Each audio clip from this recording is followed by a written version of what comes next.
You're listening to 8158 Stories of Sacrifice, where we honor the bravery of the first responders and the families who stand behind them. Real people, real stories, real heroes. This is 8158.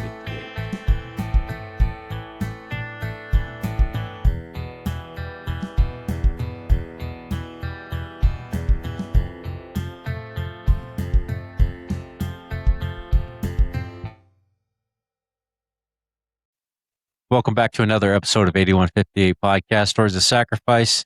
We have two wonderful guests today, Derek and Amanda, and they are both first responders, and they are a couple. Isn't that amazing? Right. How's it going? So it's going great over here. Yeah. I'm actually still on shift. I got about an hour of shift left. So. Okay. And what exactly do you do as a first responder? So I am a police officer. I've served for roughly about 6 years. I was also a 911 dispatcher for about 3.5 years. Awesome. And how about you, Amanda? I am currently a field supervisor. I'm a night shift supervisor for a private ambulance company out here in Northern California. So, oh my God. And I've been in EMS for a little over 4 years, maybe 5 years now. Oh, nice. Very nice. And how did you two meet? that's a far distance there. It is. It's kind of a funny story. When people ask us, I always say the short version is we met on TikTok. Okay.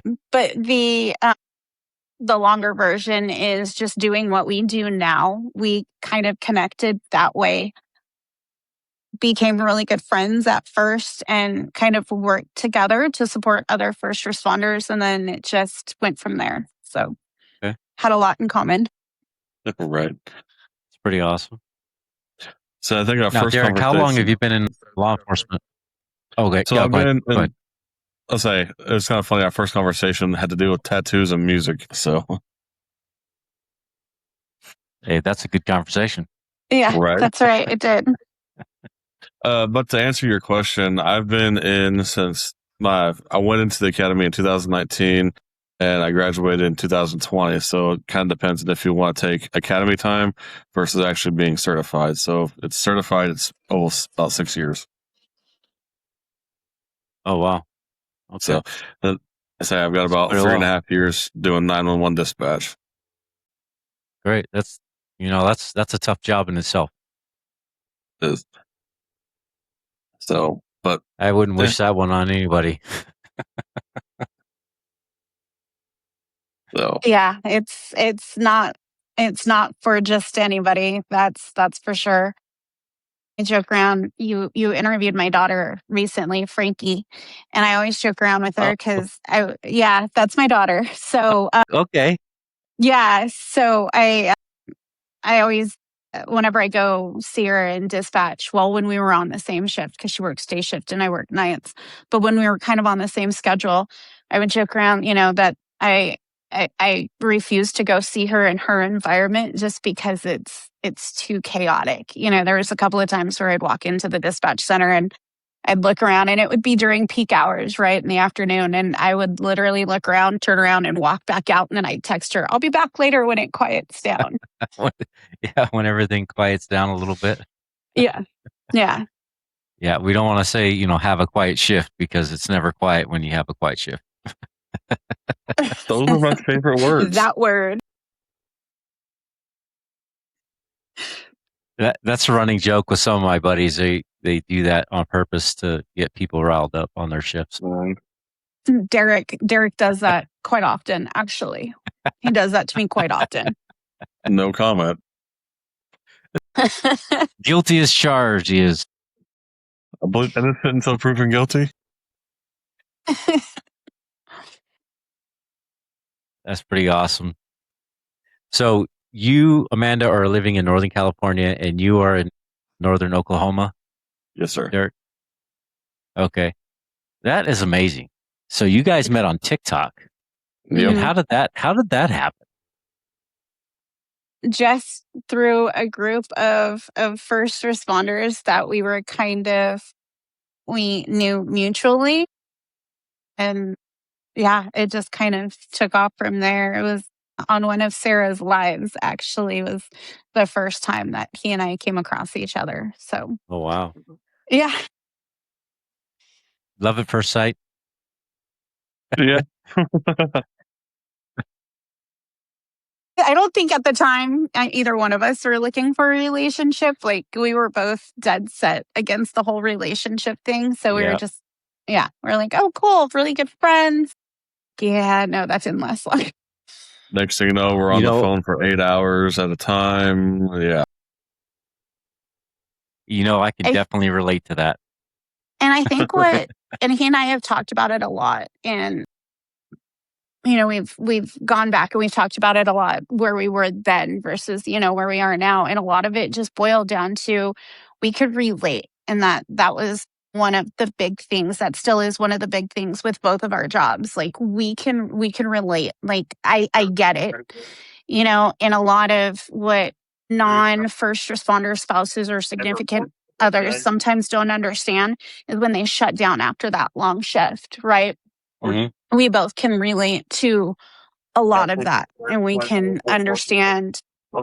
It's a little bit of a different world being law enforcement, EMS, but we can understand where the other one's coming from, and that was one of our foundations, as well as the passion that we both have for helping other first responders. For helping other first responders. Oh, that's awesome. That's amazing. 100%. That's amazing. Through our conversations, we ended up discovering that we both had some trauma in a sort of way. So we kind of bonded a little bit in regards to that. And, just I had a previous relationship that she had no idea about first responders and that. And so it's just kind of benefiting, I would say, to have someone who understands the first responder aspect. Absolutely. We find that a lot, that, it is hard for spouses who are married to somebody who's in the first responder world. They generally don't understand or grasp the concept of what you guys actually go through. So they don't understand, where you're coming from, or why you act the way you do, or you don't speak, or you don't talk about things that happen at work and that sort of thing. I see that a lot. And it's totally understandable, because you don't want to deliver that trauma. If you've seen something very horrific, you're not going to want to take that home to your family. You're going to keep that in. You're going to journalize it. And that's just kind of builds up inside of you. It's kind of like putting it in a backpack, and it just kind of gets heavier and heavier, type of thing. Yeah. Right. Or I always compare it to putting it in a pressure cooker, right? Because you just load so much, and then at one point it's just all going to come out at once. Right. Just kind of explodes a little bit. Mm-hmm. Yeah, it's amazing. Yeah. Yeah. So that had a lot to do with our, the way we bonded and the way we connected. And like I said, as well as wanting to help other first responders. That's pretty awesome. Now, Derek, what kind of situations have you been in that you've seen, if you don't mind me asking? No, you're good. Any type of traumas that you've dealt with that you've kind of put away that were hard for you to deal with? Oh, yeah. It first started as a 911 dispatcher. I've got multiple calls, but some of them that come back to light would be I dispatched an officer-involved shooting. Let's say roughly about 6 minutes after I started my shift, which we worked 12-hour shifts at that time. I got the call. Long story short, I got the family. It was a mother, a husband, and also 2 kids out of the house while my officers surrounded it, made contact. Unfortunately, the subject decided he was going to brandish a firearm at my officers, not once, but twice. The second time, my officer decided that he was going to, there's no way, he had to put the person down. That whole surrounding ended up being to where I not only took the call, but I had to relive it twice to 3 times more because my supervisor came in. She had to make the tapes for the district attorney's office, the Kansas Bureau of Investigation, also the sheriff's office. So instead of going to her office, she had the speakers there, so she was making the tapes. So I'm sitting there listening to the call, all the radio traffic, everything. Unfortunately, dispatch is very not thought of with all the trauma that they ended up experiencing. So no one checked on us. No one decided that we were okay or anything like that. It was just like, hey, you're just going to deal with this, and I'm making this and that kind of thing. I don't think it was ill-willed, but it just wasn't very thought of. We didn't know the status of the officer. All we knew that shots were fired. We found out that 2 hours later, the officer was okay. He was taken in critical condition because he was having a panic attack to a hospital. And amongst all that, I had the news media calling me and asking for, hey, we want, what's going on and stuff like that. And our general response was, we have nothing to report at this time. Well, I had a news source say, hey, you have 30 minutes before I just print off everything that happened on the radio. Of course, we don't want that. So I was kind of thrust into that whole thing. About 11 hours went by. My partner, who wasn't there at the time in dispatch, because we had alternating 12-hour shifts, she had a mental breakdown. So I had to help her with her mental breakdown after the whole shift, and it just kind of spiraled from there. Plus all the calls where I had to talk someone through CPR over the phone. I had a 10-month-old that was unresponsive. I hadn't been certified in EMD yet. And so just trying to get that whole aspect, just very traumatic on that whole aspect. So I just to build up the traumas. I had a guy who wanted me to shoot him, and that I had 4 justifiable chances. But, just for some reason, I was like, something's not right. Didn't pull the trigger. Turns out he was just intoxicated and just wanted to end it. He charged myself. He ended up trying to take a swing at one of my partners, and I had a hard time with that. I'm like, do I need to get out of this field? Am I too scared to pull that trigger to defend my partner? So I had to come to battle with that. About a month later, I had a guy who I was in the verge of trying to talk down to. He was former law enforcement. He was former military. And as we were getting everything set up, because it was right next to a highway, I looked back as we were trying to talk to him, and he pulled the trigger, ending himself. So just a buildup of all that kind of traumas, and I could go on and on about everything that I've seen, but I mean, just all that just kind of, was traumatic. Support for this episode comes from HeroLink, connecting heroes with the trusted resources and organizations that make a difference. Learn more through our Support the Mission page. It's unfortunate. Now, how about you, Amanda? What kind of things have you gone through that have caused any kind of traumas, or that you've seen personally doing this job?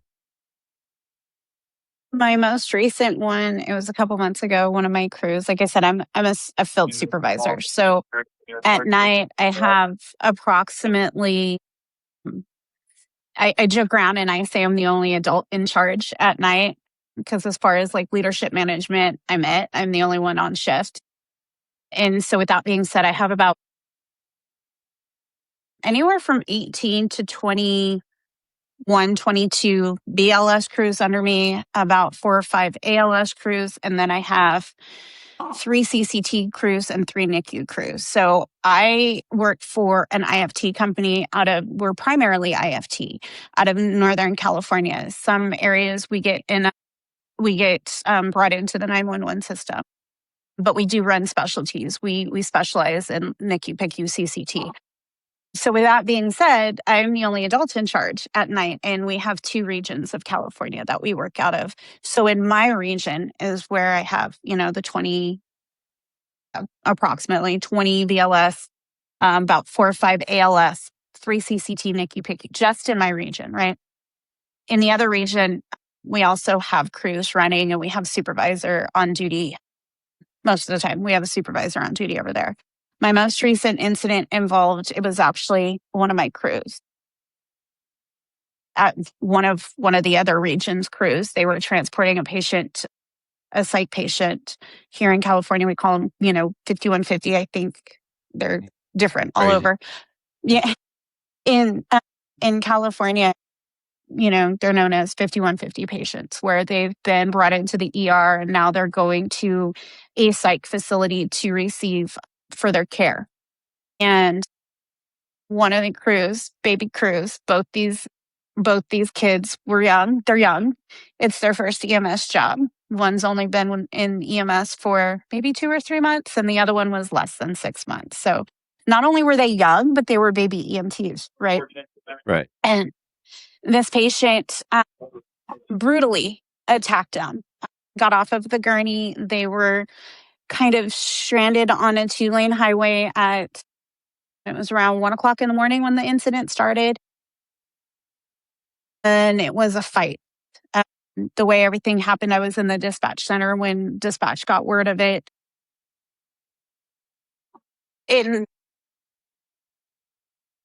One of the things that I was not prepared for becoming a supervisor was that the trauma, not only would it not end, like you would still have a possibility of it, right? Because you're still in the field, but it's a different kind of trauma because I see my crews as my kids.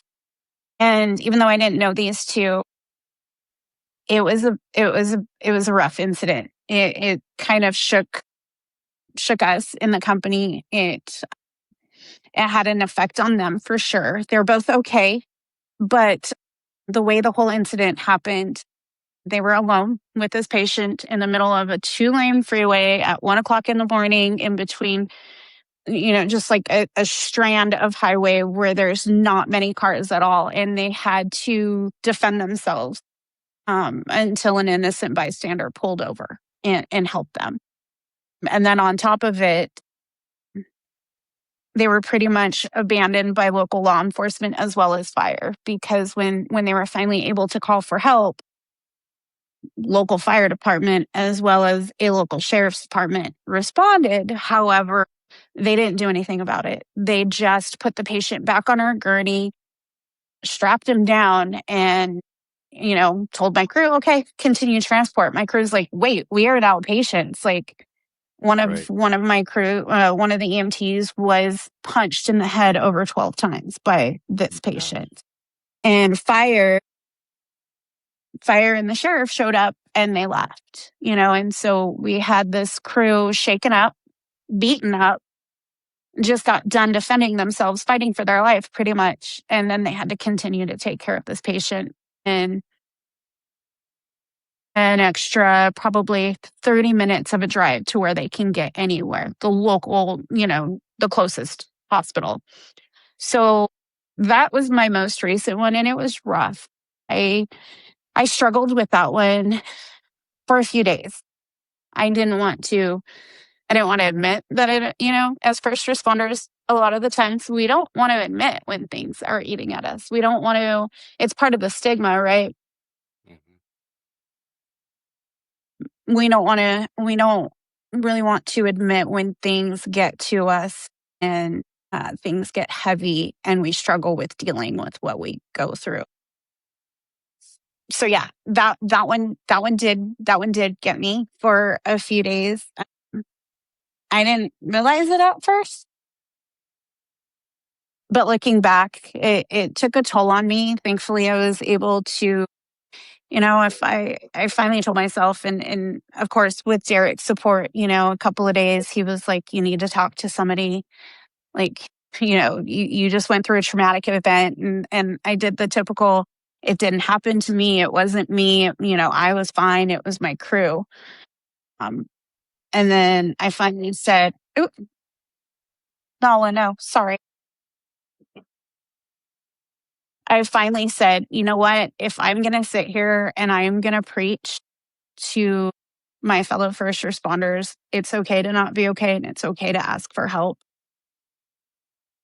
And I'm constantly telling them, like, we can't take care of other people if we don't take care of ourselves. Then I've got to freaking, stand up and do the same thing. I've got to put my big girl panties on and do the same thing. And I finally did. And I reached out to Dennis Carradine, who he's pretty awesome. We've been able to team up with him a couple of times, and I reached out to him, and I was like, okay, I need you for me this time. And he was pretty awesome, and he helped me through it. Derek and Frankie. Frankie was a big support system, and Derek was a huge support system during that incident. And yeah, I felt like I should have got to them faster. I should have been able to prevent it. I should have, all the things, right? There was nothing I could have done differently. No. I know as a supervisor, you want to blame yourself, but obviously there wasn't anything you could do.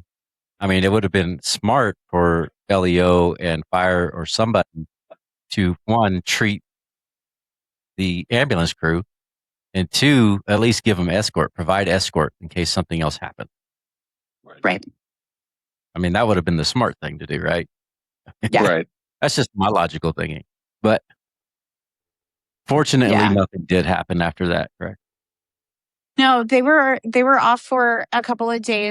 When I finally did get eyes on him, I met them at the hospital that I diverted them to, and I was able to sit with them while they got, evaluated. They handed over care of their patient, and I sat with them until they were cleared. Their station manager drove all the way out. It's because their home base is 2 hours away. And so their station manager drove out and met us at the hospital. So I stayed with them until they got discharged. And then I was able to check on them afterwards. And I think that's when I really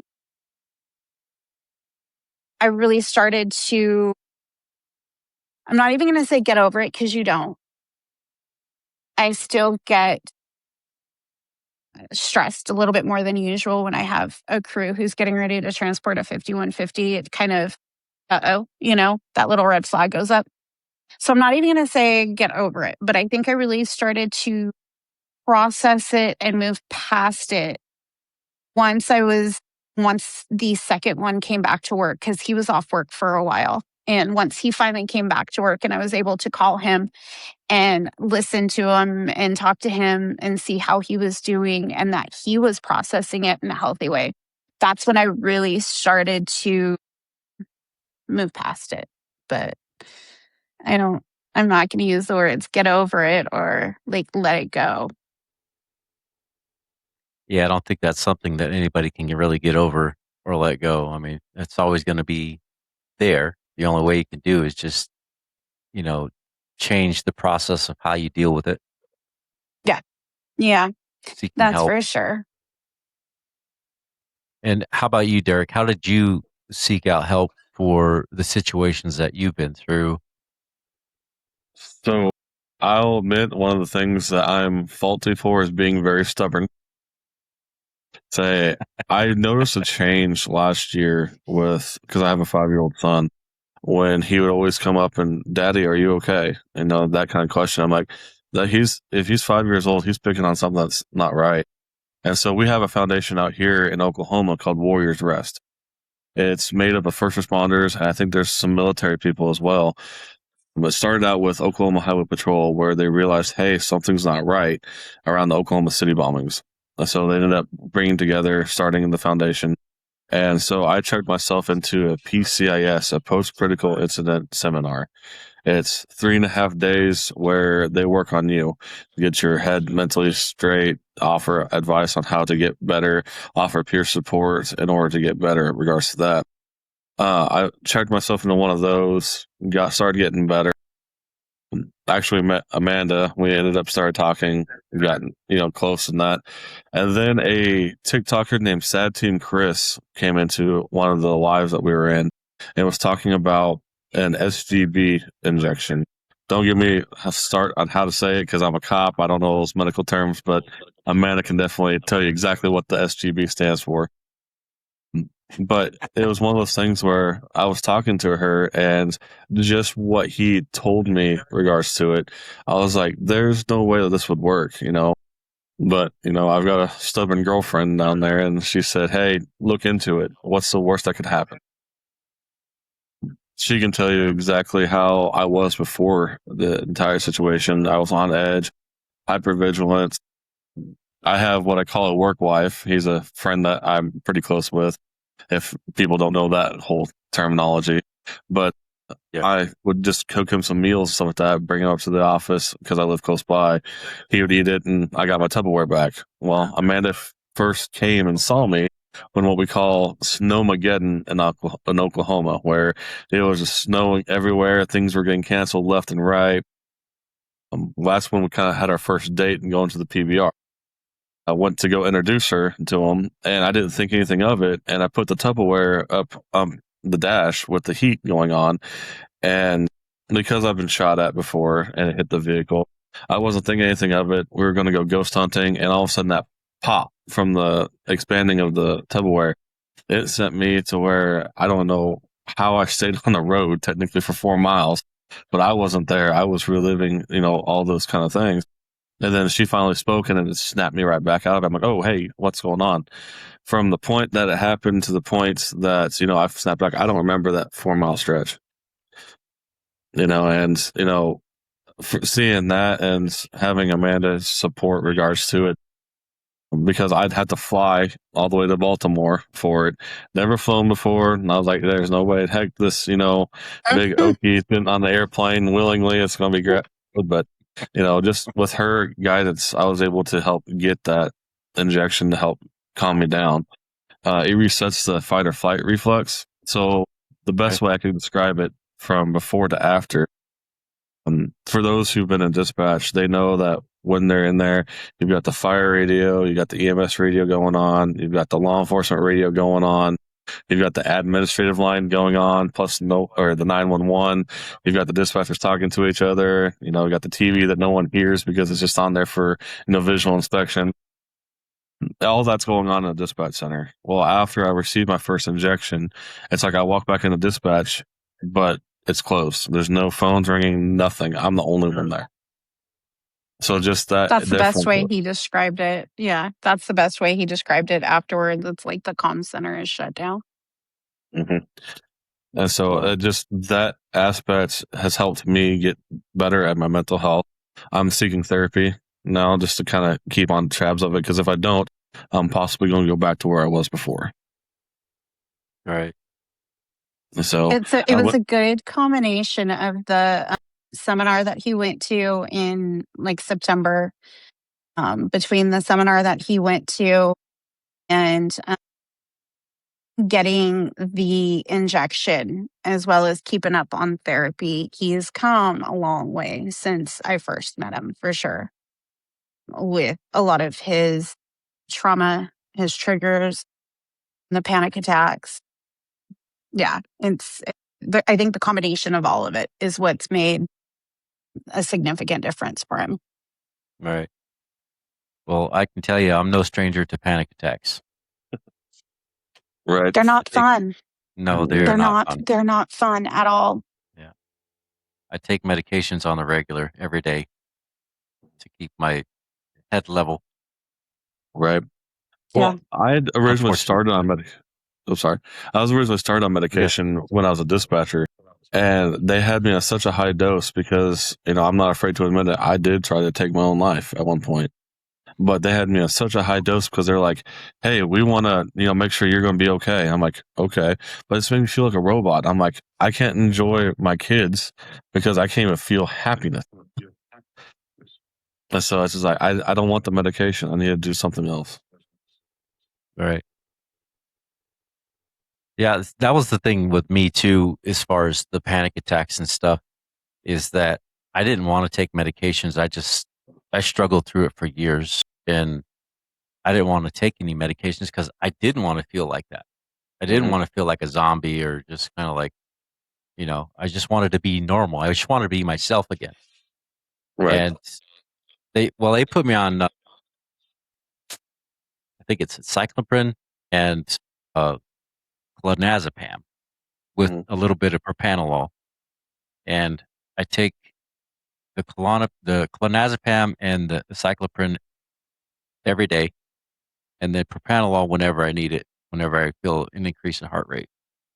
I because gotcha. that's usually what triggers my panic attacks. But I don't feel any different. I just don't Right. have the panic attacks anymore. Right. Right.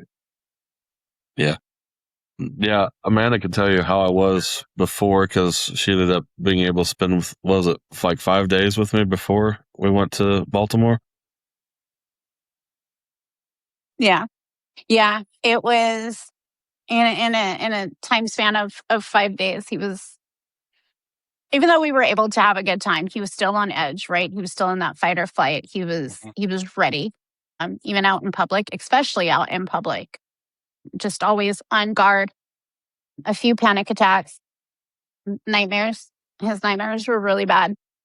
And this was after the seminar. So we went to the seminar in September, and then I came out like January, February, right? So there was some panic attacks, some triggers, some nightmares, and then we flew to Maryland after talking with Chris and Justin Miller, talking to them extensively about the SGB. We flew out to Maryland to Dr. Lynch in the beginning of March 9th and March 10th are the days that he got his injections. And it was literally night and day, absolute night and day.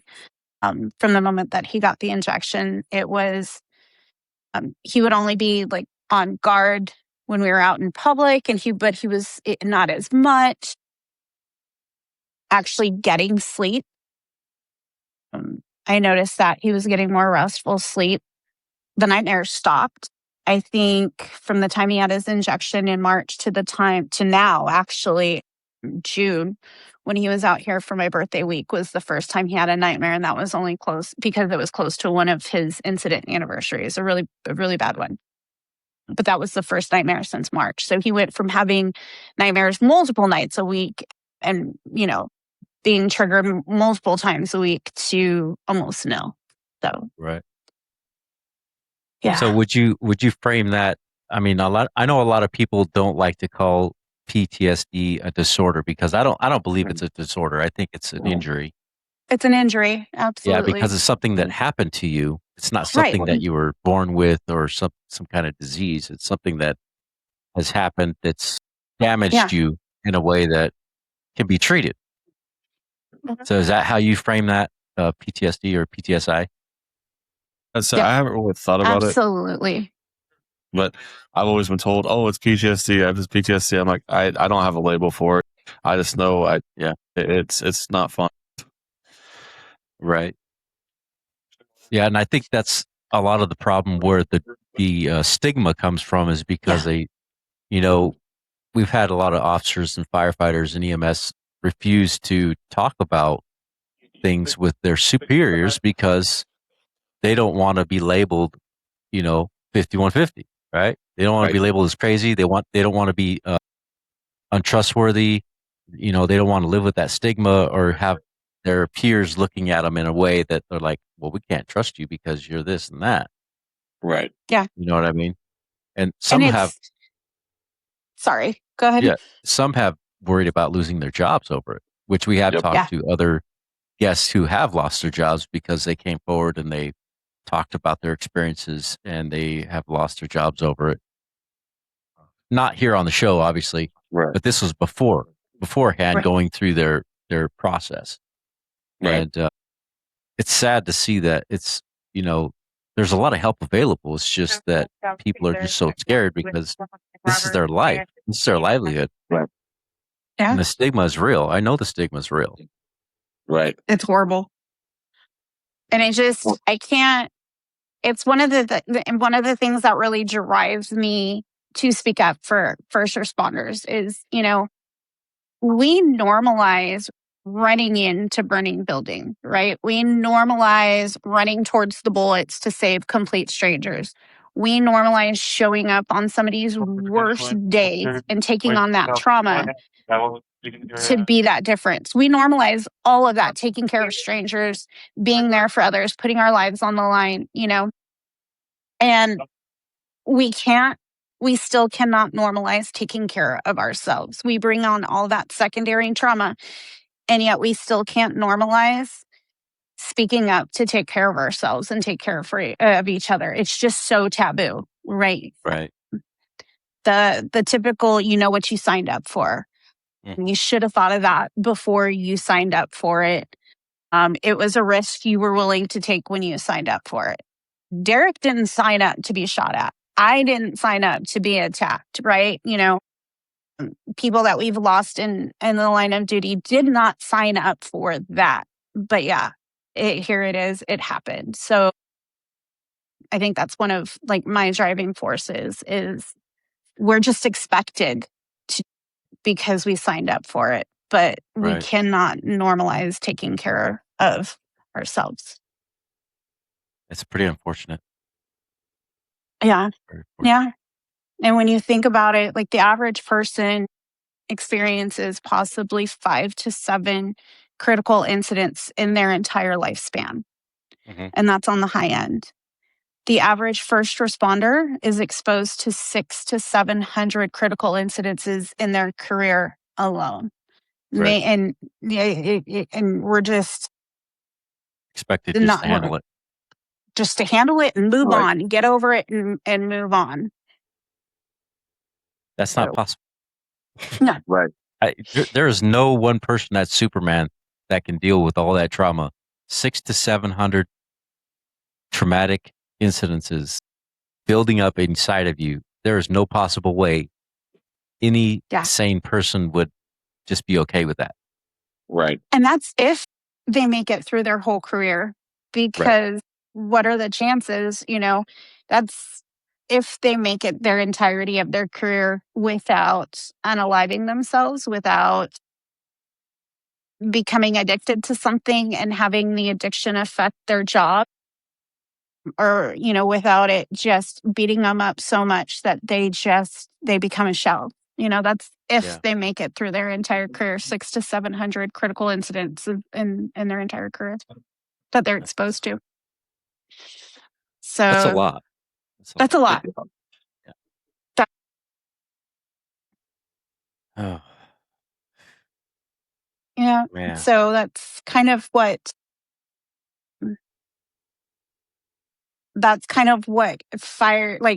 added fuel to what Derek and I are doing now and what we've started kind of as a result of the first responders not having a voice. There's a lot of first responders, they either don't know how to come forward, they don't feel safe coming forward in their area, their employment, or they don't know who to turn to. There's a lot of people, like you said, they've been fired, right? So of course they're not going to go to their work and say, I'm struggling.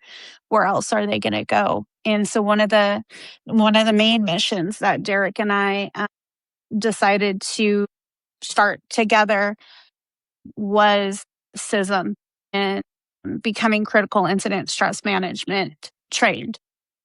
And we're super excited about it because he and I just last month, we went through the training and the certification, and he and I are now both internationally critical incident stress management trained. So, yeah. And now, do you provide that service for any first responder around the Yes. state, in the entire country, or is it just locally? It's open to anybody. It's brand new. We're still at the beginning stages. We kind of started it. We're calling it. We started our own, like I said, our own mission, and we're calling it "Break the Stigma, Hold the Line." And so he and I are working. We've talked to a couple other people who are either already certified or getting in the process of getting certified, and they're wanting to join us too, because we're opening that up to any first responder. Wherever you are, we're literally just a phone call away. If we have the means, we can, get to you or make a phone call and get somebody to you. We have connections throughout. We're building connections. We have those resources. Okay. So for those who, like for me, my company, we don't have a CISM team. We don't have peer support at my company. I'm actually getting ready to start it. That was another thing I've got my hands in as well. When my company after everything I went through with this crew, my company owner found out what I did outside of work with peer support and everything, and what I was getting ready to do and get trained. And she asked me if I could help her start the peer support, the CISM program within my company. So not only am I doing it outside of work, but I'm starting it at my company. That's awesome. Yeah. Now, yeah. Is this an organization or is it like a nonprofit type of deal to where you're going to accept donations or anything that helps you guys kind of advance? Yeah. We haven't even got that far yet. Right. We're literally in the baby steps. We are so excited and so blessed. Right now we are sponsored by Tommy and Caleb and Caden over at Misfit Mafia. Okay. They're a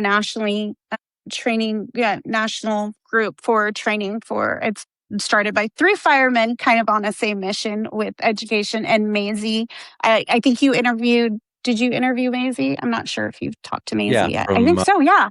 Yeah, Yeah, I did. Maisie. Yeah, Maisie and Katie. Yeah, Yep. so Maisie, Crazy Caden. girl. Yeah. Right. Yeah, I love Maisie. But Maisie is part of Misfit Mafia. Caden, Caleb, Tom, and Maisie all run Misfit Mafia, and she handles the EMS portion of it. But Derek and I were super lucky. We've been sponsored by Misfit Mafia right now, and we're at the baby stages. Would I love for it to one of these days grow bigger and possibly, a foundation or nonprofit? Yeah.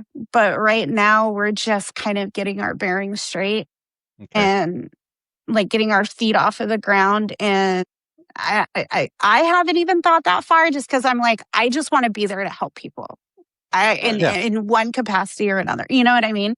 If it grows, yes. Obviously, right? If it grows, yes. But I'm just super excited to kind of get it off of the ground, get our name out there. And, because we both have had it, like people have reached out to us. I've gotten messages like, hey, do you have a few minutes? I had a really tough shift last night. And I'm like, yep, I'm here, and whether they want a message or they want to call me. Same thing with Derek. Derek has gotten some messages. And so that's just, kind of how it all started, where it kind of all sparked it. Because it's like, wow, there's a lot of people out there that don't know where to go or don't have anybody to go to, or they're afraid to come forward. Right.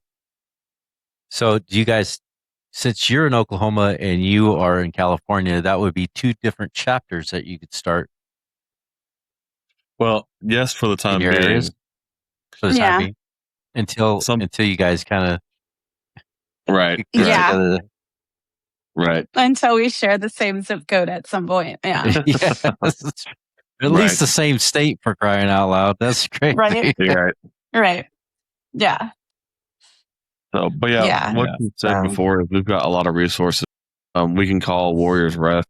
They've got people throughout the nation that can help out with something. I could call right now and be like, hey, I've got a guy up in Maine, whatever, that's having a problem. Do you have anybody? And if they don't, they'll use their resources to find some resources. So eventually we'll at least get somebody there to actually talk to them. Right. Right. But in the meantime, they have access to, Derek or myself or, Ricky, who we're going to be bringing onto our team as well. So we'll be there with them until we can get somebody to them in person. And then one of the things that we worked out with them, with Misfit Mafia sponsoring us is when they travel and do training, if there's an agency or a department that, reaches out to them and they want to do training and get some certifications for their department, if they're interested in having somebody come out and do, peer support or, any type of education, that's part of our plan with Misfit Mafia is we're available to do that for them if they hear of anybody that they need. Okay. We will return after this quick ad break.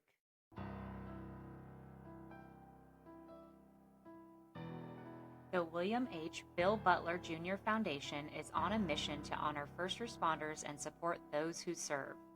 We provide scholarships for families who have lost a hero in the line of duty, offer second chances to juvenile offenders who are working to rebuild their future, and help new recruits pursuing careers as first responders.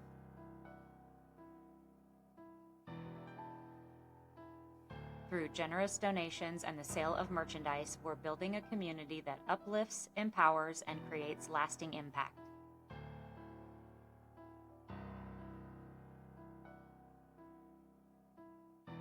You can be a part of this mission as well. Visit 8158podcast.com to donate or shop today.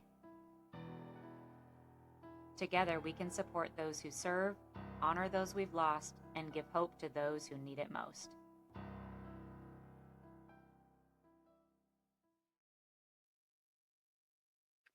Behind every badge is a story, and behind every story is a sacrifice. This is the 8158 podcast, where we honor the lives and legacies of first responders and their families. If our mission speaks to your heart, if these stories move you like they move us, join us on Patreon. For just $5 a month, you'll get ad-free listening, exclusive merchandise, behind-the-scenes content, and video episodes only available to our patrons. This isn't just a podcast, it's a movement, and you can be a part of it. Support us at patreon.com/8158podcast. Let's continue to share the stories that deserve to be heard.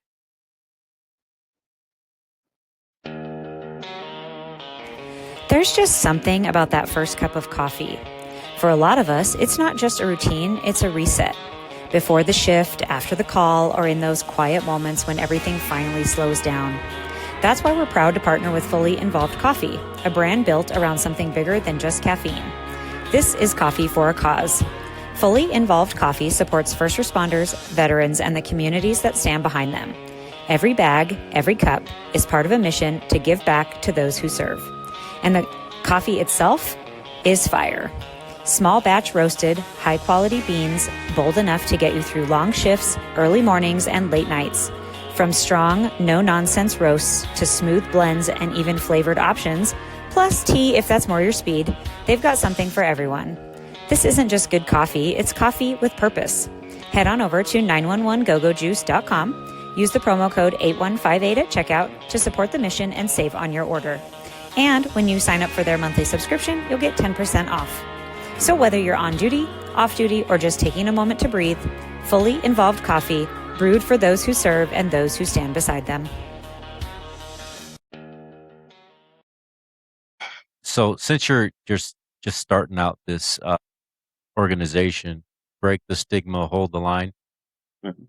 do you guys have a support hotline for anybody to call or anything like that? Is it because I myself have a number? It's a hotline, and it's directed directly to my cell phone. It's not my personal number, but it goes to my cell phone. If anybody has to talk, like any first responder wants to talk, they could just call me, and I'll just be there to talk.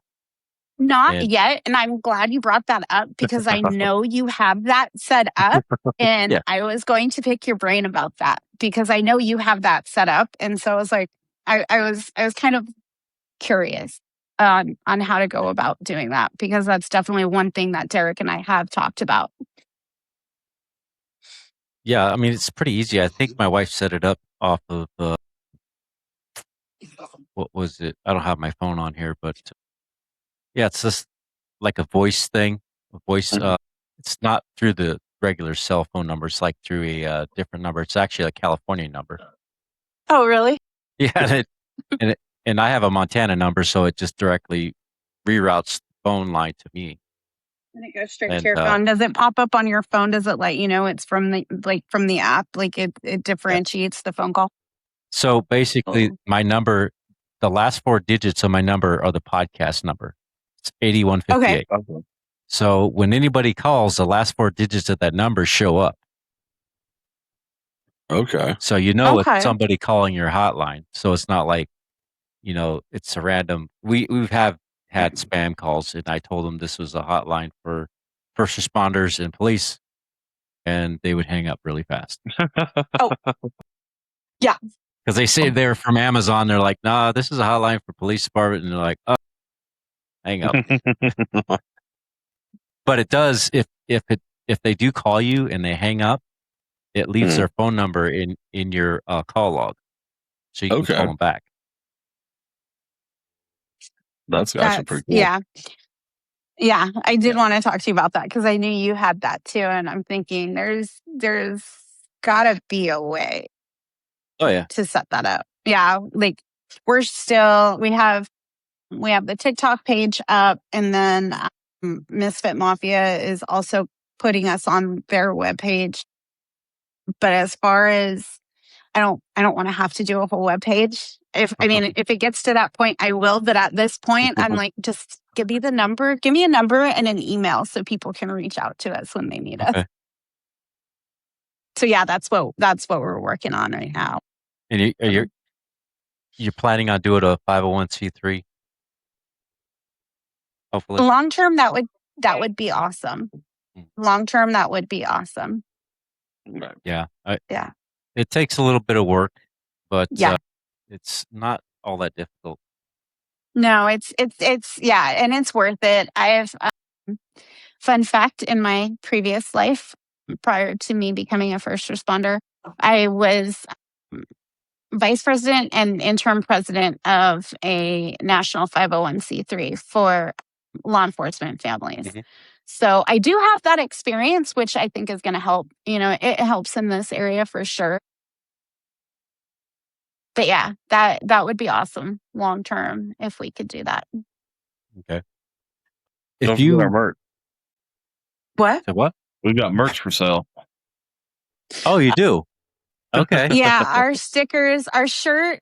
Yeah, we do. I don't know why I forgot about that. But yeah, so That's designed important. a shirt. Yes, it is. I designed a shirt. The shirt is being, I think it's getting set to print this week or next week. I have to check with Tom on that. Our stickers, one set of stickers, one of our sticker designs, which is the shirt, a replica of the back of the shirt, just came out. And our patches, I designed a patch. And our patches are, I think they're already in production this week and they're coming out. I actually have to announce that today, a pre-sale for our patches. You guys going to do challenge coins as well? I want to, yes. Yes. I've already talked to Caleb and Tommy about that, but yes, I absolutely want to do challenge coins. And the main focus of the challenge coins, those are absolutely all the proceeds from the challenge coins are going to go to, I think Derek and I are talking about using them as a fundraiser. Yeah. Most likely for Warriors Rest, because that's who we get our certification through. They helped him get his life back on track. And any of the training that we want to go through as far as like CISM and peer support, that kind of thing, Warriors Rest puts that on for free for first responders. So right.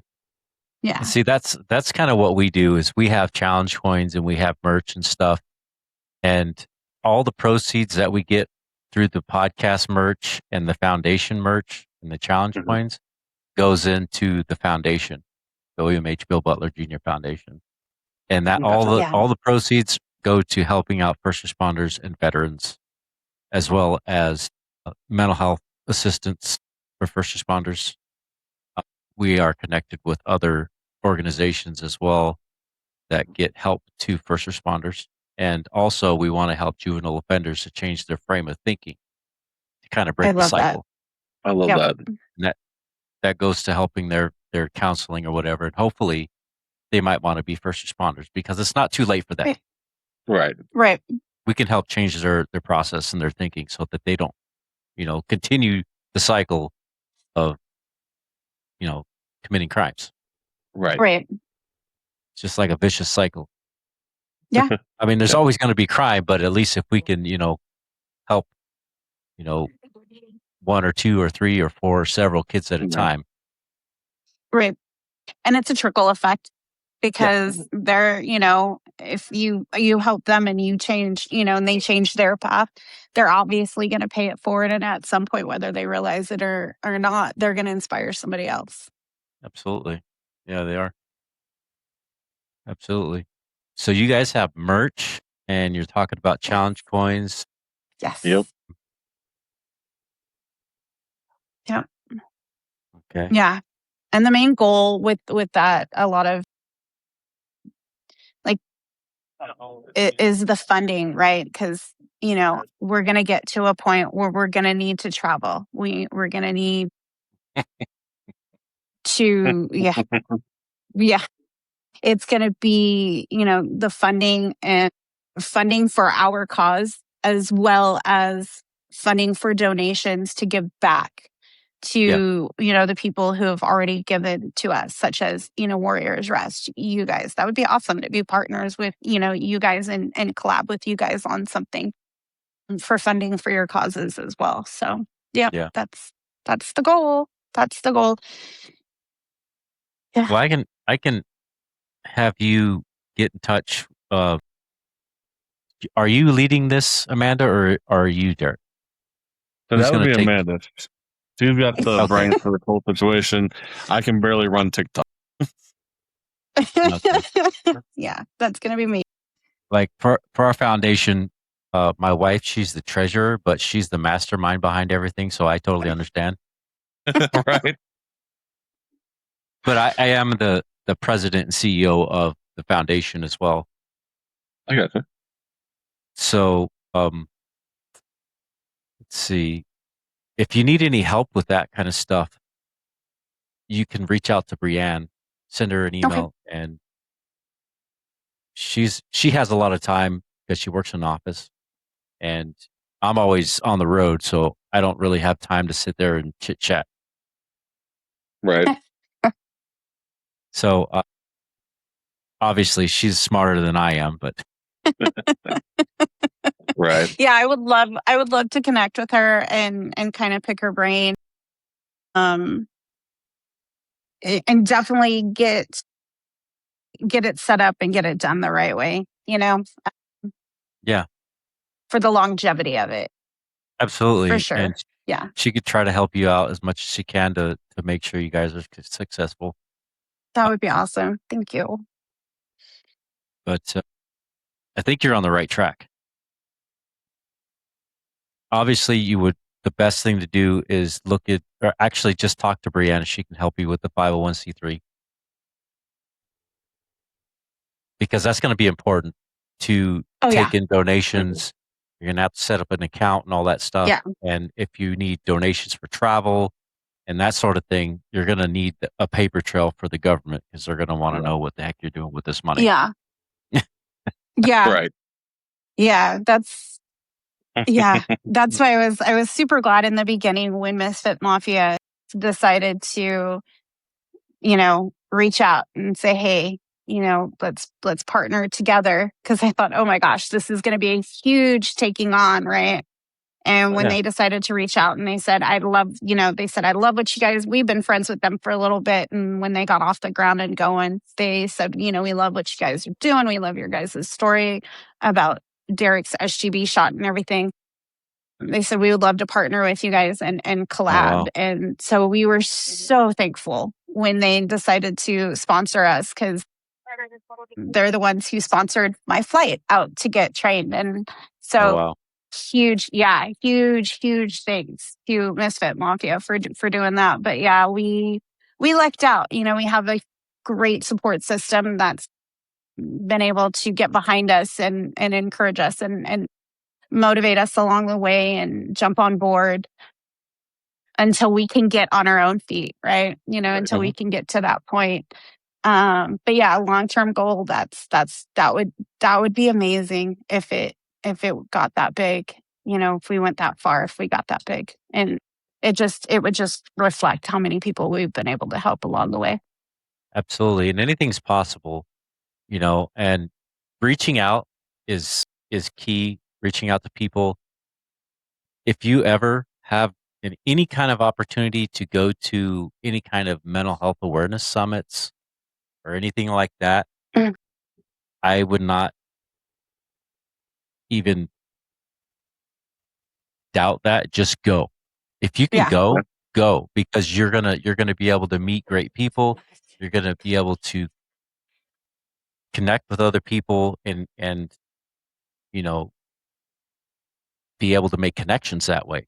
That's what we did. Right. We ended up going to the Mental Health Awareness Summit up in Wilmington, Mhm. in North Carolina, with Pierce Provisions, and it was Yeah. just an amazing thing. We connected and with a lot of people, and it was just great. It was a great experience. It was a wonderful thing. So many beautiful people, genuine, awesome people. I would have liked to see Maisie and Katie there, but those crazy girls were doing their own thing. Oh, they're Right. awesome. I love them. They're so adorable. They're so adorable. Yeah. Yeah, they're my daughter's age. Exactly my daughter's age. That's crazy. It's crazy. Yeah. Yeah. Yeah. I guess they're probably around Frankie's age now that I think about it. Oh wow. Yeah, 27. Youngins. Oh yeah, they're a little bit older than Frankie. Yeah. Yeah. Frankie's 24. So Still young. And yeah. But it doesn't help us, right? It doesn't help you and I, Delaney or Linnell. I'm feeling any younger. I don't imagine it makes you feel any younger there, Derek. I feel you. But your beard looks better than mine, though. Say what? Your beard looks better than mine, though. Well, I mean, I appreciate that, but I might have to shave it off depending if I get a different job. No, I told him he's not allowed. Hey, she's right. You're not allowed to because, Nope. the women are right all the time. You got to remember that. Right. I'm not allowed to shave. I could trim it, but I can't shave it. I told her one of these days I'm going to end up shaving it just to see my son's reaction because he's never seen me without it. So just to see his reaction. We're going to call you Babyface, Derek. Right. 100%.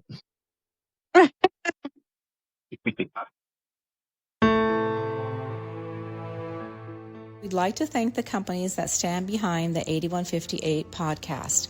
Their support helps us continue preserving the stories of service, sacrifice, and resilience that inspires us all. That's pretty awesome. Oh my gosh. So you guys have any more plans to, trying to get together anytime soon, or are you just kind of, working things out slowly? That was one of the conditions was when we went into this was not going very long without making a plan to see each other. So it's been back and forth, one of us going back and forth every 2 to 3 months. So I'm flying back out there in September for vacation. And then he's coming back out here in November for his birthday. So yeah. Be a great birthday. I know exactly what that's like because I was living in Ohio, and when I reconnected with Brianne, my wife now, I didn't want to be in a relationship, and I thought, when we reconnected on Facebook, because her and I had known each other for like 10 or 11 years. Right. And she was dating a good friend of mine at that time when I first met her. So when we reconnected on Facebook, she was living in Oregon and I'd lived, I was in Montana, and then I moved to Ohio with my previous wife. And because my parents live up in, my dad, my stepmom, and my family live in Michigan. And it was kind of crazy because, at that time, my previous wife, her and I had been going through some problems, and she wanted to go back to Montana. And I was just like, well, I'm not leaving. I'm not going anywhere. So I took her back home and I stayed, and I was just not interested in a relationship. Nope. And then I find out that, my wife now, she was living down in Kentucky. She was only 6 hours from me. Oh, wow. And we hadn't talked for years. And it was just like, this is crazy. I always had it like, a thing for her. She was just a great, amazing person. but we've always just been friends, and it just worked out that way. And I wasn't, planning on trying to, you know, make any attempts to make a, serious relationship. And then we started getting closer. Then it was getting hard. It got hard because even 6 hours away, we had to meet halfway. So we'd meet in Right. like Dayton, Ohio, or Indianapolis, or and spend our times like that. And it was just harder and harder to separate. Yeah. Yep. The separation anxiety after that visit is rough. It's rough. Right. Yeah. Definitely. I mean, I imagine that's not easy on your psyche either. It's like you can't wait to Right. see see each other, but then then it's time to leave. It's like, oh, I got to go back to my other life. I end up timing my trips to where I leave because I work nights. So I leave as soon as I get off work in the morning. I'll hop on a plane, and then I plan my trip to where as soon as I get home, I have to readjust to go back to work.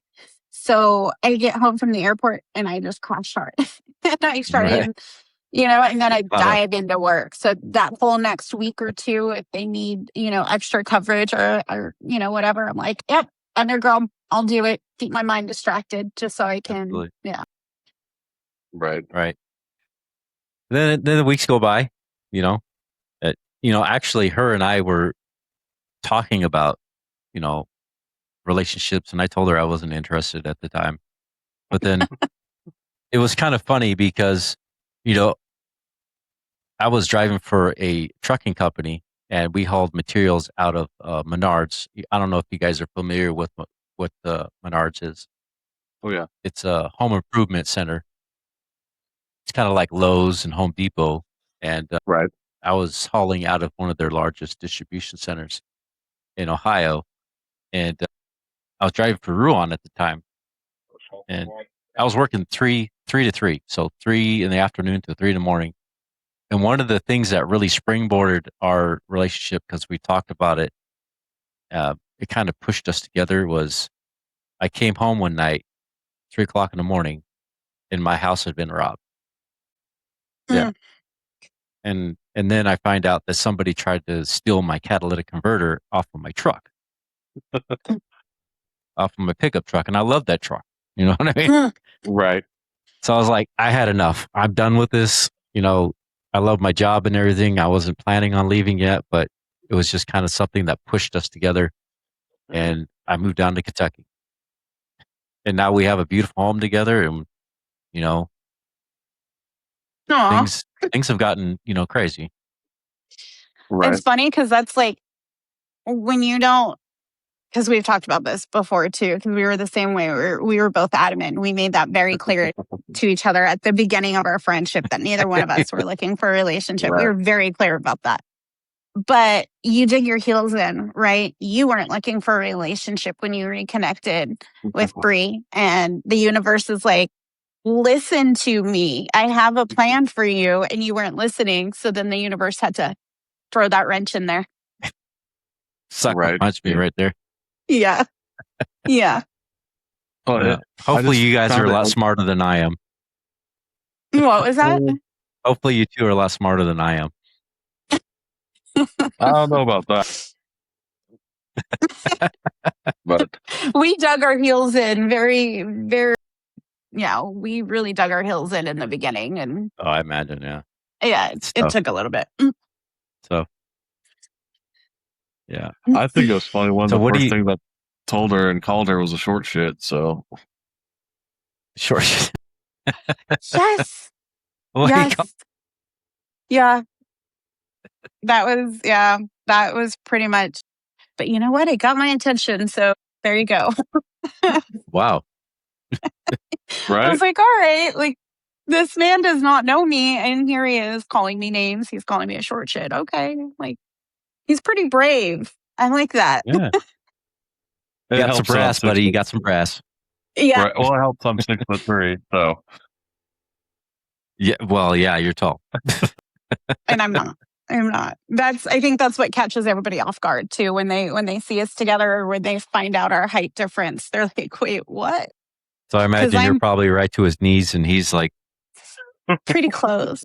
Pretty close. Yeah. Yeah. He's pretty much a whole foot taller. I'm barely coming in at 5'3", and he's probably just a little over 6'3". So Ooh. yeah. Yeah. Yeah. That's about how tall Brianne is. She's about 5'1", 5'3", something like that. Oh, she's fun size like me. Yeah, she is fun size. But I'm not much taller than she is because I'm only 5'8". It's the height difference, and then they keep saying I look like Luke Combs. Yeah, you kind He of do. doesn't see. Yeah, he doesn't see it, but that's like the first thing everybody says. Oh, he looks like Luke Combs. Yeah. Right.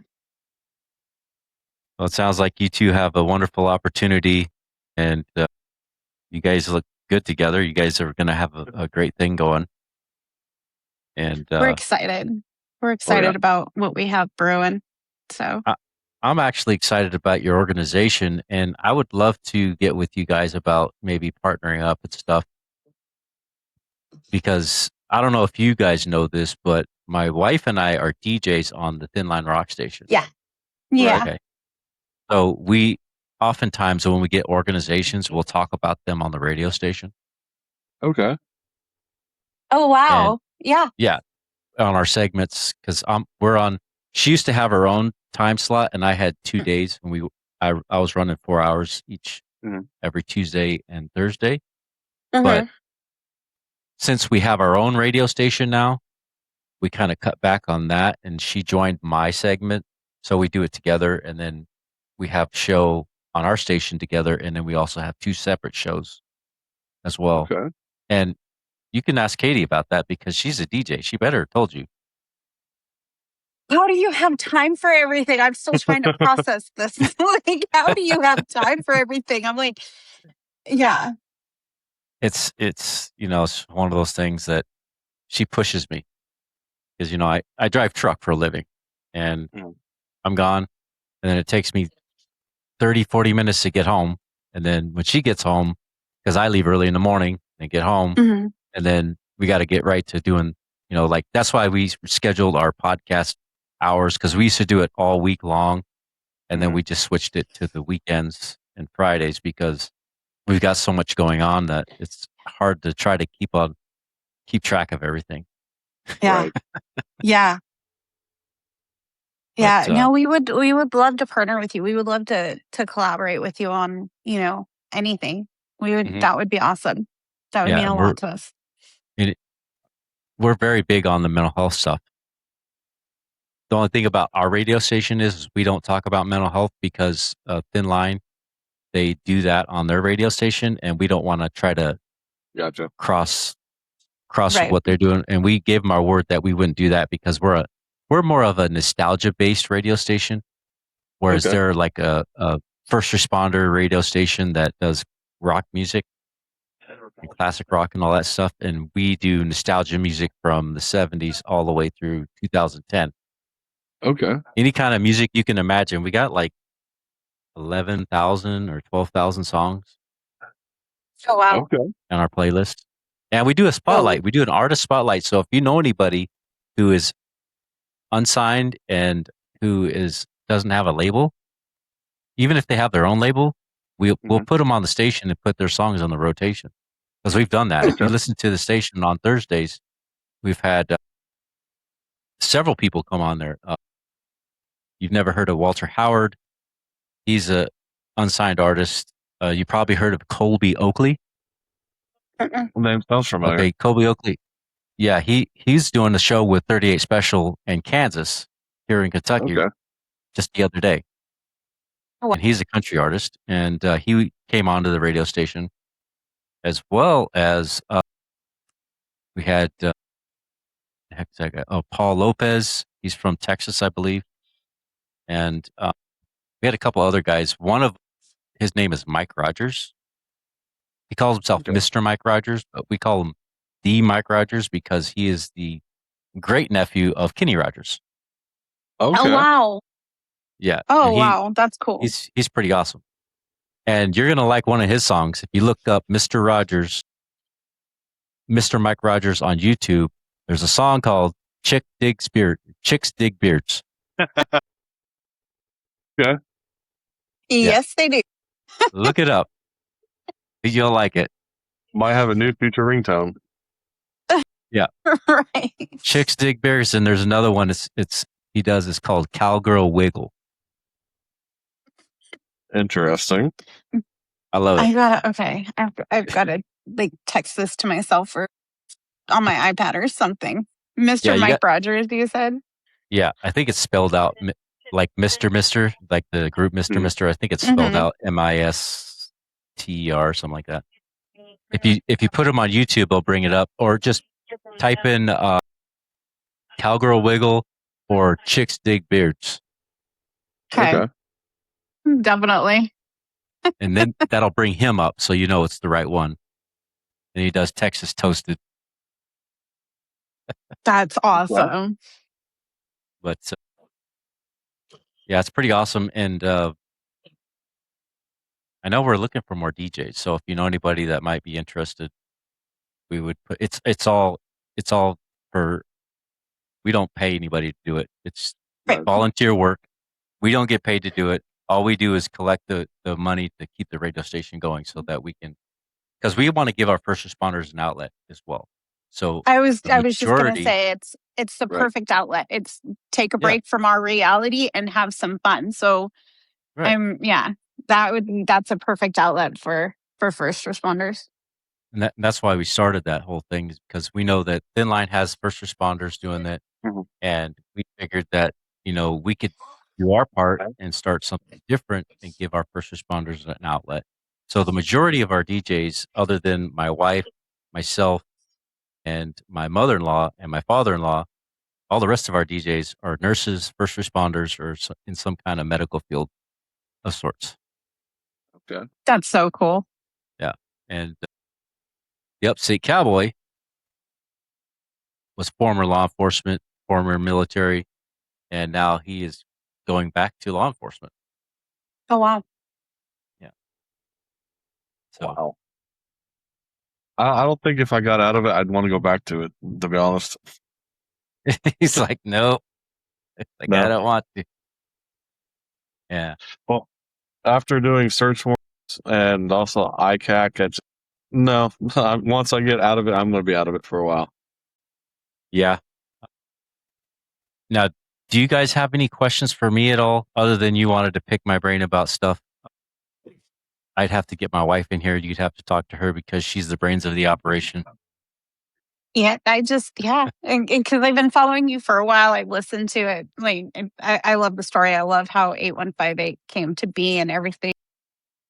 But yeah, I definitely wanted to pick your brain on the whole hotline and yeah. Okay. Yeah, we could do that. I don't have any questions. Do you have any other questions? No? It's like, I'm ready to get off shift, man. I want to go home. Oh, no, it's fine. Yeah. Yeah, we definitely, we just went to Michigan, and they did it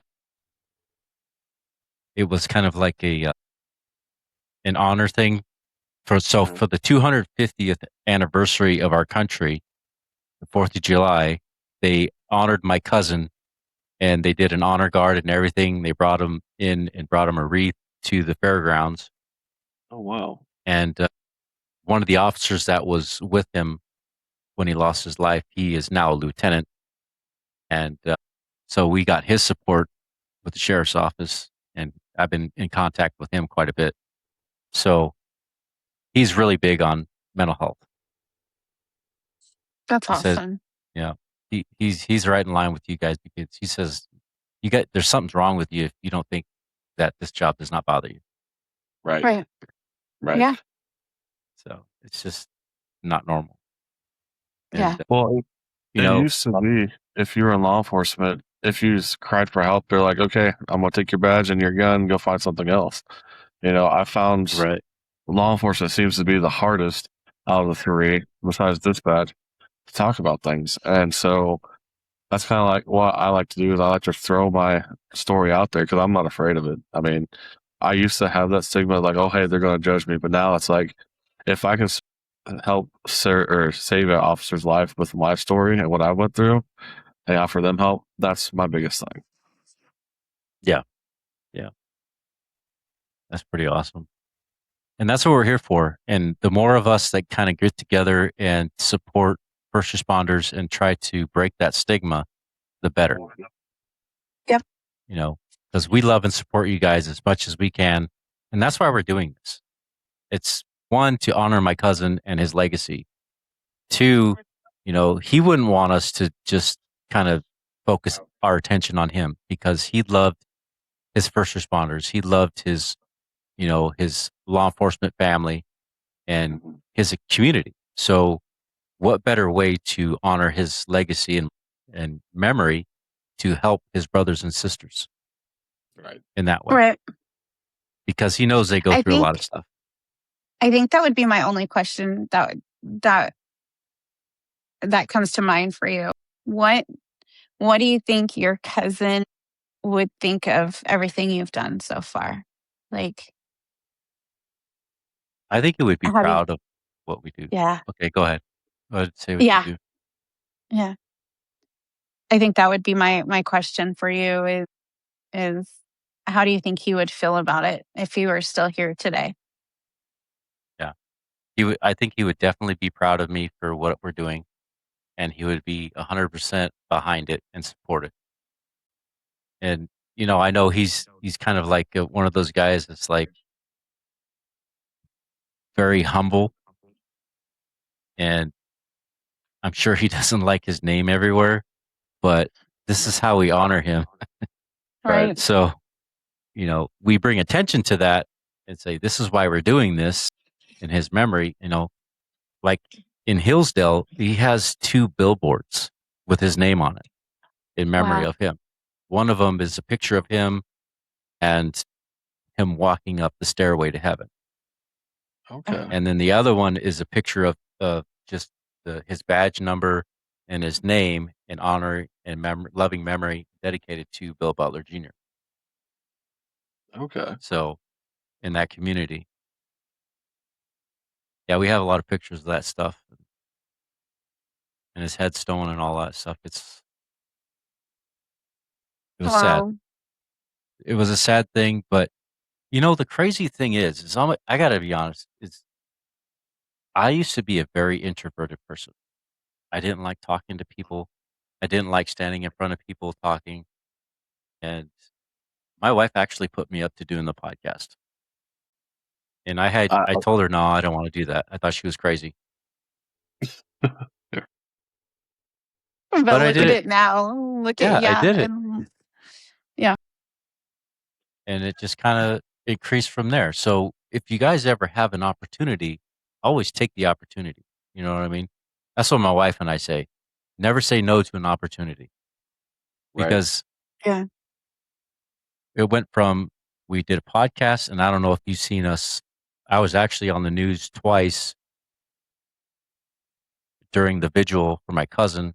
They interviewed 2 different news stations, interviewed me. And then when we got home and we started the podcast after 9 episodes, Lex 18 came to the house into my office and interviewed me in my office about why we do the podcast. And we talked about, the suicide rates and all that kind of stuff and why we started the podcast.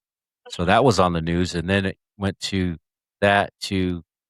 being on a radio station.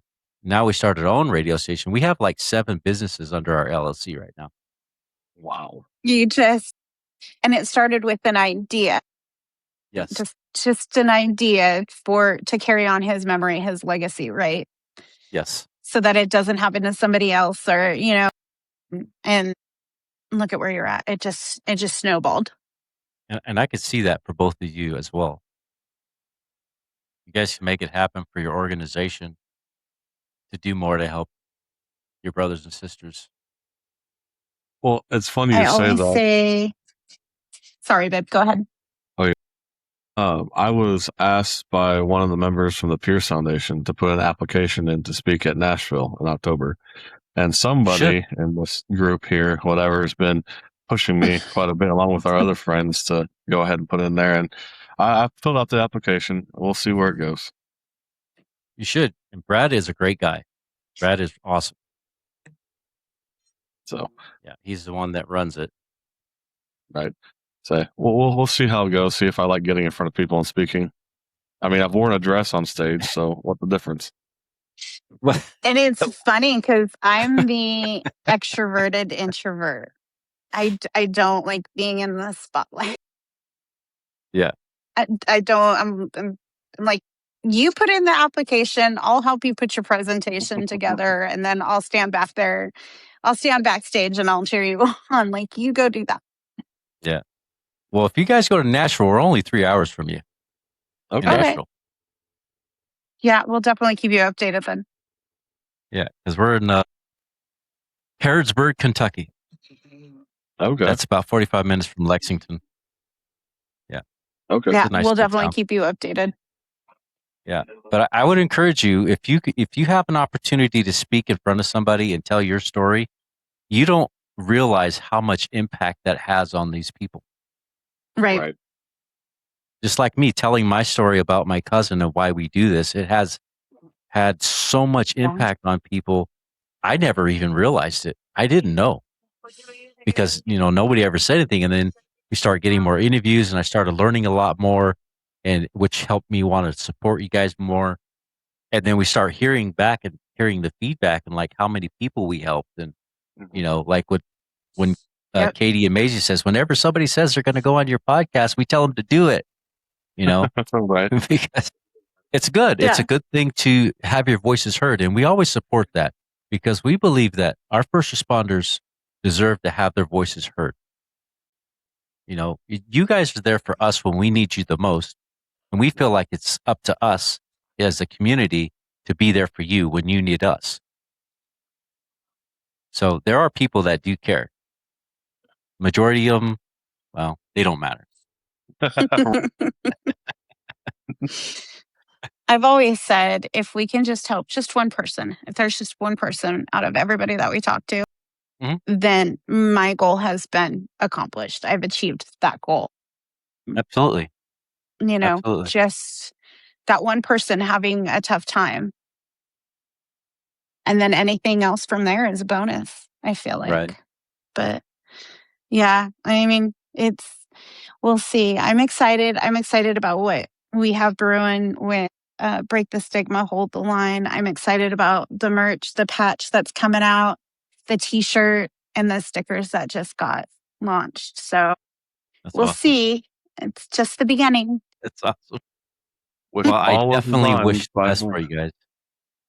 Yeah. And it's going to take a lot, take some time and take a lot of money. Yeah. It takes money. We fund all of this stuff with our own money. We don't use the foundation money unless we go to travel because that's within our purview. As long as it has to do with the foundation, we're allowed to use some of the funds for lodging and all that stuff, business stuff only. But majority of that stuff is to help first responders. But we're still young in our stages. So we're trying to get the word out there. We're trying to do events and trying to get involved with people, and so hopefully that's a springboard for us to kind of get it out there. And, maybe working with you guys and other organizations will help as well. Bring attention. That would be awesome. Especially with the radio, the music. Yeah. Right. Yeah. Brings attention and awareness to people. So that's why we do that. And it's so needed. It's so needed. I don't think a lot of people realize how much awareness is needed. Absolutely. With what the stigma. Oh, yeah. About it. So, and a lot of education too. A lot of education. I know I've talked to some people about the difference between CISM and therapy and just the education behind it. A lot of people don't understand that it's two completely separate things, If they're not aware of the difference, they look at CISM, they look like, at the critical incident debriefing about, I don't want to go to therapy. And I'm like, but it's not therapy. It's processing what you went through, hopefully to prevent you from needing therapy long-term for it, right? That's kind of one of the ways that I break down the difference between the two. It's another tool. So a lot of people kind of avoid it because they feel like if they go through, like if their department does have a debriefing, sometimes they don't want to go through it because they feel like they're going to be psychoanalyzed and it's therapy and they're going to have to sit, and talk to a therapist about their whole history. And it's just how you responded to that one incident. So Exactly. I feel like with a lot more education out there and letting people know that there's a difference, you don't have to go through a whole lot of therapy to go through, your debriefing on the incident and bring awareness to that Absolutely. and get rid of that stigma. So I was going to ask you, Mhm. CISM, is that an acronym for something? Yes, it's critical incident stress management. Okay. So to break it down, you go through a traumatic event Okay.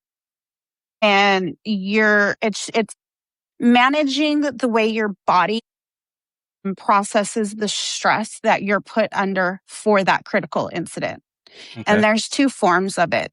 There's peer-to-peer, which is just one-on-one. And then there's critical incident debriefing, which is a group of people that have been involved in an incident. So the critical incident debriefing would involve, say, a dispatcher, two officers that were on scene, as well as maybe, EMS and fire, everybody who was involved in that particular incident, all the way up to dispatch, because there are first responders, right? There are true first responders. So dispatch is included, should be, and absolutely. most of the time they are included in the debriefing. But then there's peer-to-peer, and that's just one-on. It doesn't involve anybody else. It's not a kumbaya circle. It's just you meeting with somebody who was involved in an incident, just checking on them, seeing what they've been experiencing since that incident. So, Right. Okay. And it's totally confidential. So whatever someone were to say to us, and that the only two ways we break that confidentiality is if they're going to hurt themselves or others.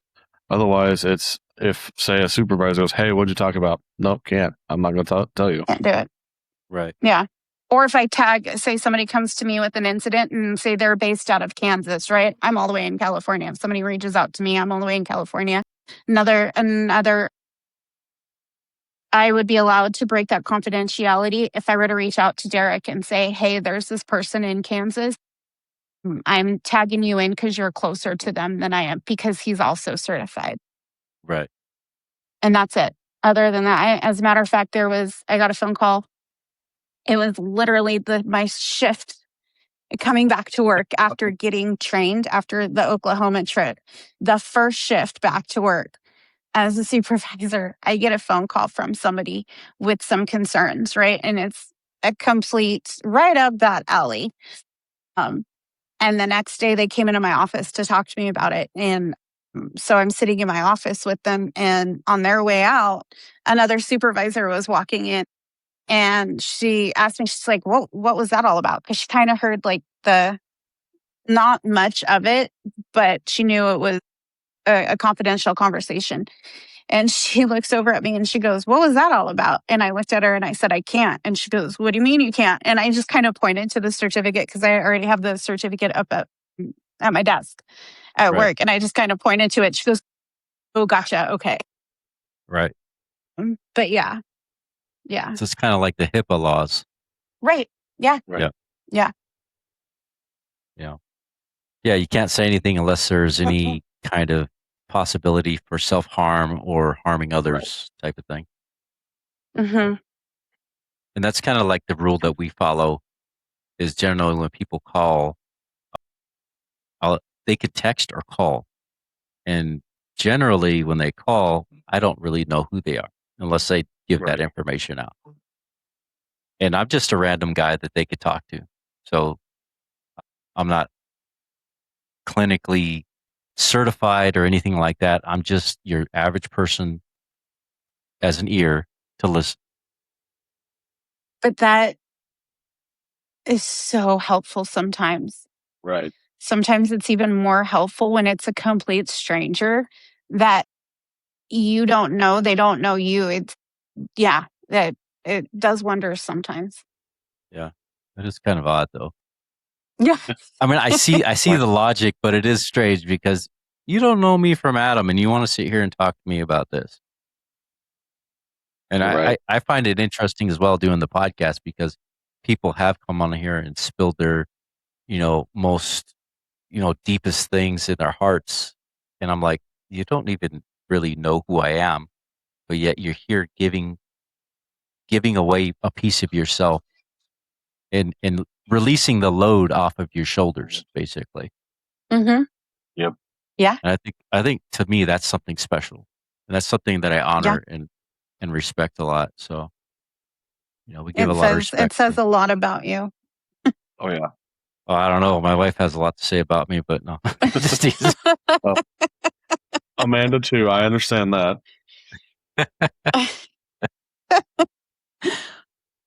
But we try our best, and to make you guys as comfortable as possible so that you could tell your stories and so that everybody else can hear your story because your stories matter and it impacts other people. Just like when we're talking about, going to Pierce Provisions and talking at the summits and all this stuff, your stories matter because it can relate and resonate with other people. Right. Yeah. My story resonates with people. Your story resonates with people because not one person goes through trauma alone because we all have the same traumas. Yeah. And my traumas weren't from the jobs or, not necessarily for what happened to my cousin. My traumas were like way back in the day from childhood traumas, growing up. Yeah. But see, you already know. You guys already. Yep. Well, when So I like went I to say, that whole, I'm sorry. Oh, go ahead. When I went to that summit, and that I had 2 hours of drive time till I got there, and I had to force myself to, because just that whole stigma that we have is, hey, no, I don't want to do this. Hey, this is uncomfortable. I'm gonna have to talk about everything that's going on. I don't want to do. And not if anyone's like would watch this and like, oh, I want to go to that, but I want to tell them a little part of it. There is a big circle that you tell everybody what you're going. And I encourage everyone to go through that because I felt alone when I was going through it. It's like, no one understands me. No one's going to understand what I'm going through. But as we're going around the circle and that speaking whatever we want, I realized that the traumas may be different, but the feelings are completely the same. Like we would have, someone who have the exact same feelings I am. And it's like, oh, hey, I can understand what you're going through. I may not know the trauma, or I may not been there when house collapsed on you while you're a firefighter because the cops are out back, roasting marshmallows. But, at the same time, we get to understand that, hey, you went through a traumatic experience. You're feeling alone. You're not. I'm here. I feel the same thing. And we can lift each other up. Right. Absolutely. And that's what we're all about. Lifting each other up. Yeah. I would encourage you to do that. You need to get on that. Right. Right. And Amanda, if you ever have any opportunities, you should do the same thing. Yeah. Be a great speaker. Yeah. I know it's tough. Trust me, it's tough. Yeah. I used to be a very, very shy introverted person. I couldn't walk up to people without my palms sweating. And then I would get nervous and then sweaty. And it was just kind of like a weird thing. But after the loss of my cousin, something had shifted in my brain. And I know some of it was anger. Some of it was, just the idea of losing somebody so close to me and, that kind of trauma that changed me into something else. And also I got to give my wife credit too, because she's helped me along this way. And she's kind of like pushed me. It kind of gave you a purpose. Yes. Like you had a purpose and you were going to fulfill that purpose at all cost. And you just had the perfect support system right beside you with Bree. Yeah, exactly. It was right for the right. Yeah. And that's what you guys have. So yeah. Right. I have high hopes for everything going your way. And if you need any help from us, we could do what we can to help you guys out. We definitely appreciate it. That would be awesome. Yeah, that would be awesome. We're huge supporters of this stuff. and and like if we have anybody that we can refer them to you. So the sooner you get your number set up, I'll have you talk to Brianne about that. I will add that to my list of things to do for this evening, Yeah. considering it's not even 6:00 out here yet. Oh my gosh. That'll be on my list. Yeah. It's almost I've got 9 to work o'clock on here. that and launching our patch. I have to do. Yeah, we're doing Yeah. a pre-sale for the patch. So, yeah. It's always good to get your merch done. Websites are very beneficial, but they do cost a lot of money. Yeah. Yeah. So, And the way I see it, like in the beginning when it's just, Derek and I getting things started, like the website, yeah, it's a nice thing to have, right? For, information. But the most important thing is that access for people to get a hold of us, for people to get a hold of somebody they need to talk to. So yeah, I definitely need to work on getting that number set up tonight. Yeah. If you want to stay on here, I'll go get her, and Okay. and you can stay on here too if you want to, unless you've got other things to do. so yeah, I gotta get clocked out and everything like that, but I do appreciate it. Absolutely. And we'll definitely be in touch. We also have an off-duty addition to this podcast that we started. Oh, I forgot about that. Yeah. Yes. So we go back and do the off-duty, outside of, what you do in your personal time. We don't get like intimate or nothing like that. It's nothing like that. But Right. what you guys do in your normal lives, To turn off our first responder brain. Right. What do you do to shift that mindset? Yep. I gotcha. But that's all I have for you right now. Hopefully we can get you back on for an off-duty session, both of you. That would be fun. Yeah. Would love to. All right. Well, I appreciate you coming on here, Derek. I'm going to have Brianne come and talk to your lovely lady here. And right. hopefully we'll be talking soon. And hopefully we can get together and maybe do a collaboration with your foundation. Or all whatever right. you're going to do. Whatever you want to call it. Okay. Sounds good. All right. Well, I appreciate it. Thank you so much. Buddy. Absolutely. How do we exit? See you later. Bye.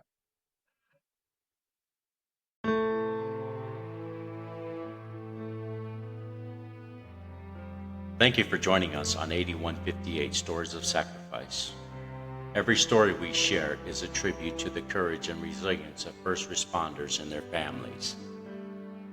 If this episode impacted, encouraged, or inspired you, please subscribe, leave a review, and share with someone who supports first responders. Follow us on all social media platforms at 8158 Podcast for updates. 8158 Stories of Sacrifice is a team effort. Rico brings the stories to life through casting, writing, original music, and editing.